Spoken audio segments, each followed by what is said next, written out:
जय श्री राम सभी को। आज इस वीडियो में हम बात करेंगे कर्म योग की, कि कर्म योग वाला व्यक्ति कैसे कार्य करता है।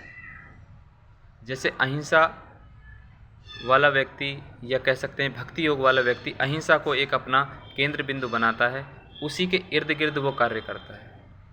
तो कर्म योग वाला व्यक्ति, उसके क्या सिद्धांत होते हैं, क्या नियम होते हैं, उसके किस बेस पे वो कार्य करता है। तो कर्मयोगी कैसे पहचाने कि मैं कर्म योग को अपनाऊं, कर्म को अपना मार्ग बनाऊं या भक्ति योग को अपना मार्ग बनाऊं। तो जो व्यक्ति किसी लालसा से संचालित होता है, किसी कार्य को अपनी लालसा से, मोह से या किसी वासना से केंद्र बिंदु मानकर करता है, तो वो व्यक्ति क्या है, वो कर्म योग के अंदर आता है। अब ऐसा नहीं कि वासना से युक्त किसी कार्य को करेगा तो वो कर्मयोगी बन जाएगा, लेकिन एक लक्षण पता चलता है कि कर्मयोगी ये है या नहीं है, कर्म के मार्ग को अपना सकता है या नहीं अपना सकता, क्योंकि ये कर्म को केंद्र बिंदु बना रहा है और उस कर्म को केंद्र बिंदु बना रहा है जिससे इसके जीवन में कुछ मिले, भौतिक सुख सुविधा इसको मिले। क्योंकि आंतरिक अगर सुख सुविधा की बात करेगा तो ये ज्ञान योग की तरफ चला जाएगा, कहीं ना कहीं भक्ति योग की तरफ चला जाएगा। लेकिन जब ये भौतिक सुख सुविधाओं की तरफ जाएगा,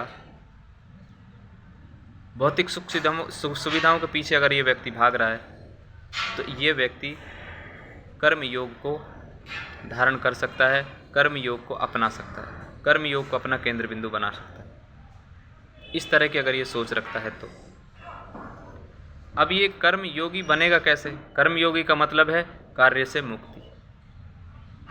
जिन कार्यों को व्यक्ति करता है उन कार्यों से उसकी मुक्ति हो जाए, ना उसको अच्छा ना उसको बुरा ये अनुभव ना हो, बस उसको कार्य करने में आनंद आए। तो वासना से युक्त व्यक्ति को तो कभी आनंद आएगा नहीं, क्योंकि आनंद तो उसको आता है जो निष्काम भक्ति करता है।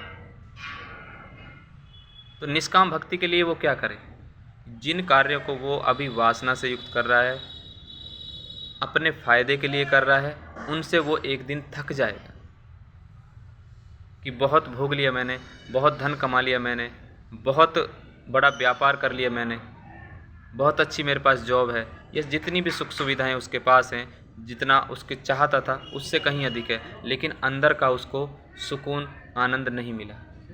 जब व्यक्ति वापस तब मुड़ेगा वो, तब इन चीज़ों को भोगेगा। फिर वो कर्म से जो प्राप्त उसने चीज़ें की हैं उनसे उसका मुड़ाव अंदर की तरफ हो जाएगा और फिर उनसे विरक्ति की तरफ वो मुड़ने लगेगा। तब वो अपने कर्म को निष्काम तरीके से करेगा, क्योंकि जिन कर्मों को करके वो उस सुकून को, उस शांति को, उस आनंद को पाना चाहता था, वो उससे नहीं प्राप्त हुआ।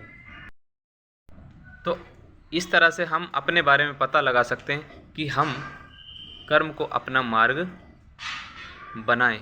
आत्म साक्षात्कार के लिए कर्म को हम अपना मार्ग बनाएं, उस मोक्ष प्राप्ति के लिए अपने कर्म को अपना मार्ग बनाएं। अगर ये हमारी समझ में आ गया है कि हम कर्म को अपना मार्ग बना सकते हैं, इसी के लिए है ये सिर्फ वीडियो। अब वो कैसे इस कर्म से मुक्त होगा वो आने वाले वीडियो में भी हम बताएंगे। थोड़ा इसमें इन्फॉर्मेशन मिला है, बाकी आने वाले में हम और डिटेल में बात करेंगे। इस वीडियो में इतना ही। मुझे उम्मीद है कि आपको ये वीडियो समझ में आया होगा, पसंद आया होगा। अगर ये आपको पसंद आया है तो वीडियो को शेयर करें। बहुत बहुत धन्यवाद। जय श्री राम।